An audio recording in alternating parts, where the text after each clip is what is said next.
Hello and welcome class 10. This is teacher Shumana's Julie Caesar class, and we will be continuing after where we had left. It was Act 4 Scene 3, and we will be continuing thereafter from line number 200. Let's continue. We'll just go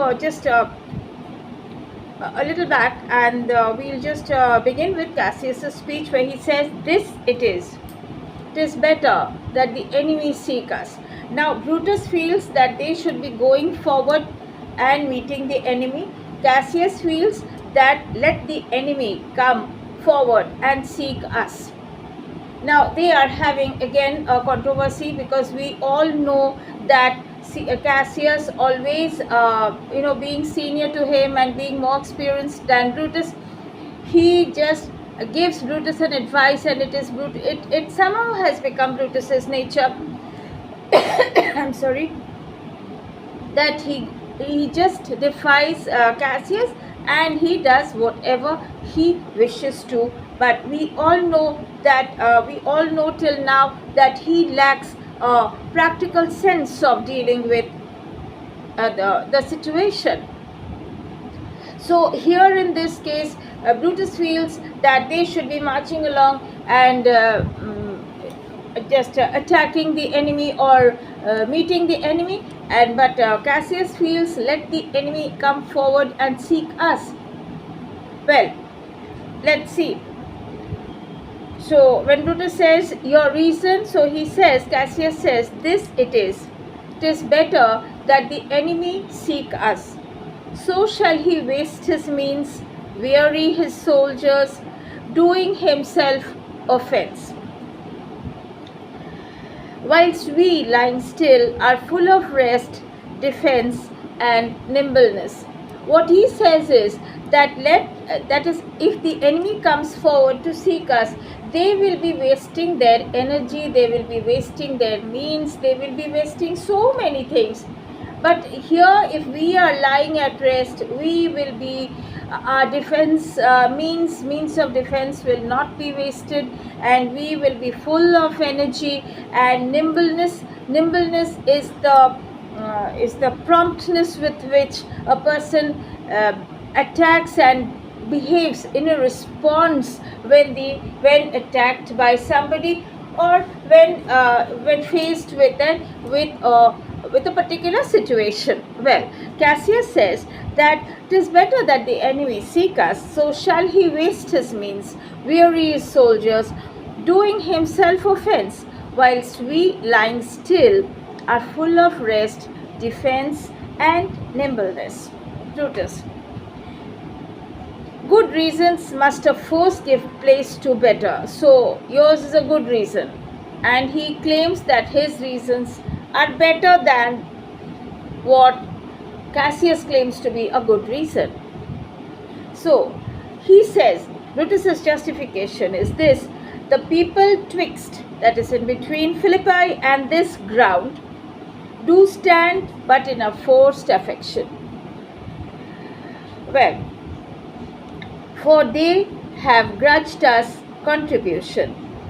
The enemy marching along by them shall make a fuller number up, come on refreshed, new added, and encouraged.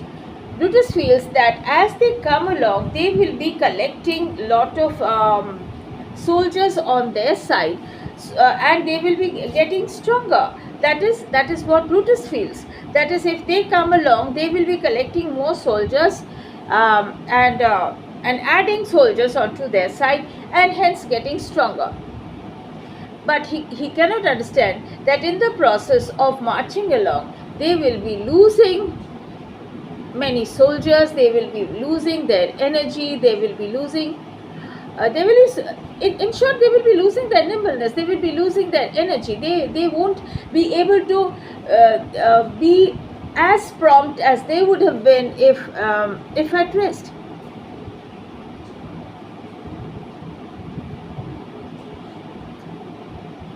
So now Brutus, he wants them to Brutus's troop to move forward, whereas Cassius, he doesn't want this. He wants Brutus's troop to stay in this place and wait and rest, and so that they are full of energy and nimbleness, so that they can respond with promptness when attacked by the enemy. Brutus feels just contrarily that the people, when they are coming forward, they will be collecting more soldiers onto their side and becoming stronger. So anyway, he always is on the opposite side to what Cassius is thinking of. The way Cassius is thinking, Brutus thinks the opposite way. Anyway, so he feels that the enemy side, they will be coming refreshed, new added, with a new addition of soldiers, and encouraged. From which advantage shall we cut him off? That is, we will not be allowing that advantage to take their side, because we will be moving forward and we will not allow them to get this advantage. Well, if at Philippi we do face him there, that is, they want to go to Philippi instead and face those enemies there. These people at our back, well, they want to get that advantage. That is, if they move from that place to Philippi, then Brutus feels that he can get the addition of soldiers and addition of the same advantage which he feels that they can get, the enemy can get, if they march from Philippi to their ground. He feels that it would be better if they would march from their ground to Philippi. Okay. Cassius says, "Hear me, good brother." Brutus says, "Under your pardon, you must note beside that we have tried the utmost of our friends. Our legions are brimful, our cause is ripe. The enemy increaseth every day. We at the height are ready to decline. There is a tide in the affairs of men." That is, in everybody's life, and there is a tide in the affairs of men. So when you take things at high tide, you make the most of it. That is, you get the good fortune. So, which when taken at the flood leads on to fortune. Omitted, that is, if you just miss the opportunity, omitted, all the voyage of their life is bound in shallows and in miseries.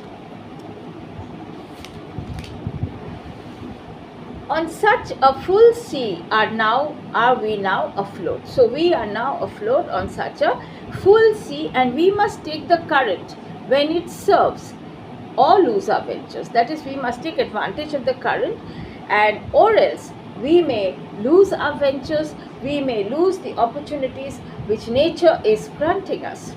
Cassius says, "Then with your will, go on." That is, then we have to go on according to your will, because it's your wish. So we will go on. We'll along ourselves and meet them at Philippi. That is, we will go along and meet them at Philippi. Brutus says, "The deep of the night is crept upon our talk, and nature must obey necessity, which we will negard with a little rest."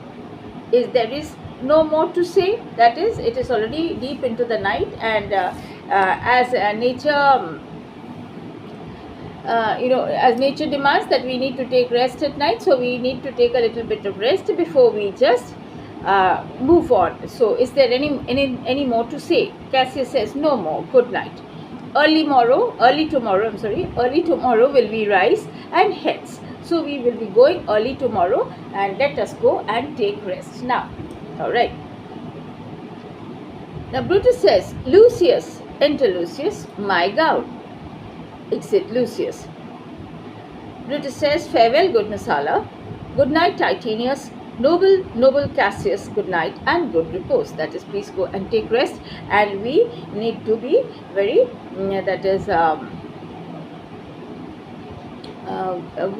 we need to take rest, we need to be as economical as possible, and we will be taking rest, and we will be beginning early tomorrow morning. Okay. Cassius, "Oh my dear brother, this was an ill beginning of the night. Never comes such division between our souls. So we all remember the way they had begun the evening. They were fighting, they were literally in a state of a war, but now they have reconciled, they have made friends again. And so Cassius is thinking about that, and he said, there was an ill beginning. This was an ill beginning of the night. Never comes such division between our souls. That is, we should not be divided in our opinion anymore, and let us not be enemies anymore. That is Brutus and Cassius. He is talking about himself and Cassius. Okay. Now, let it not, Brutus. Okay. Exit Lucius with gown. Brutus says everything is well. So everything is well. You need not bother. You need not be so perturbed and disturbed. Cassius says, good night, my lord. Brutus says, good night, dear brother.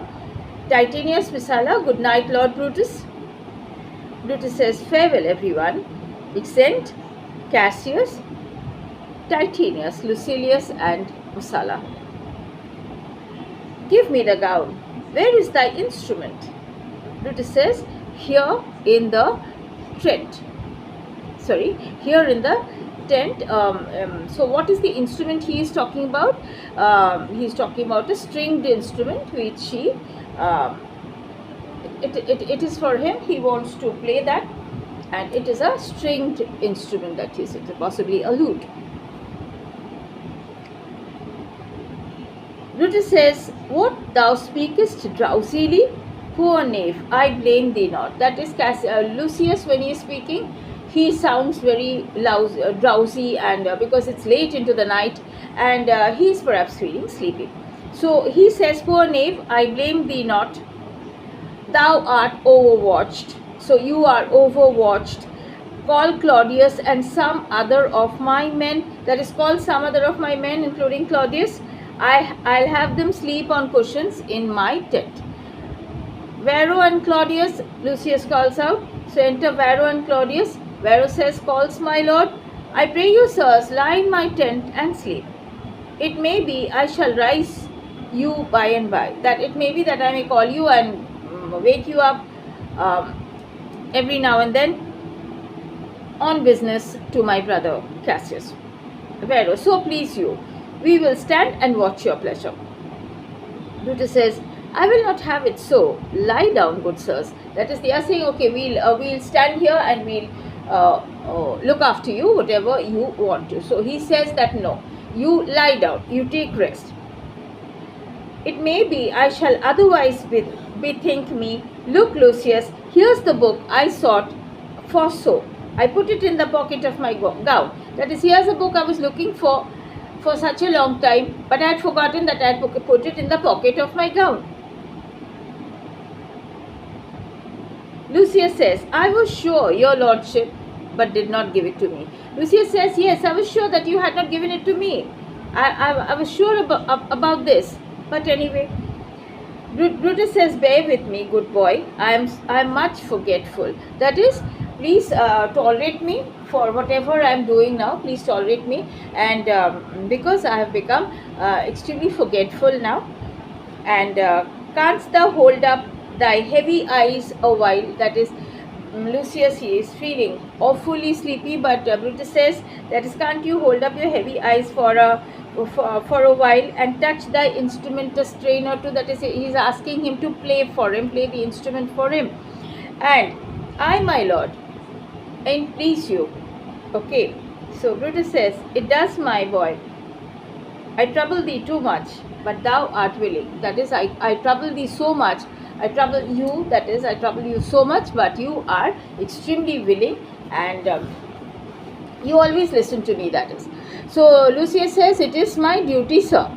Brutus says, I should not urge thy duty past thy might. That is, I should not urge you to do something which goes beyond your strength, which goes beyond your ability.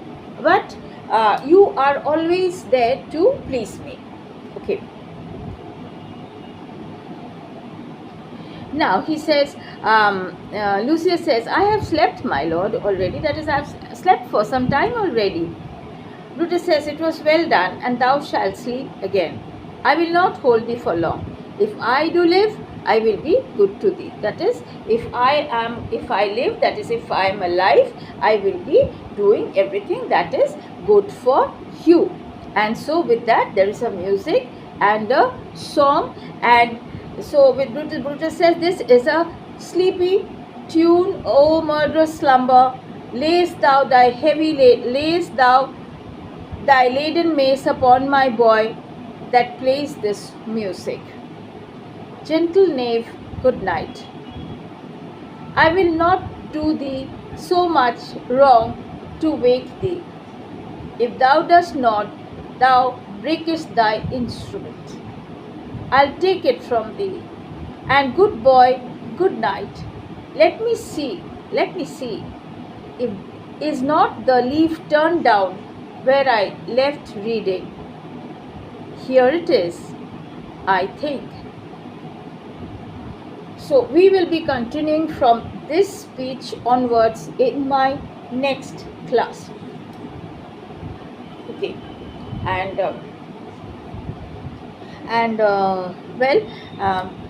it is still here that I have taught you now, and I will be stopping here now, and we will be continuing in the next class. Please go through the entire video, and please go through the shorts as well. It gives you a lot of information, and it gives you short questions. If you go through them, it makes you amply thorough in the text. Okay, all right, thank you so much.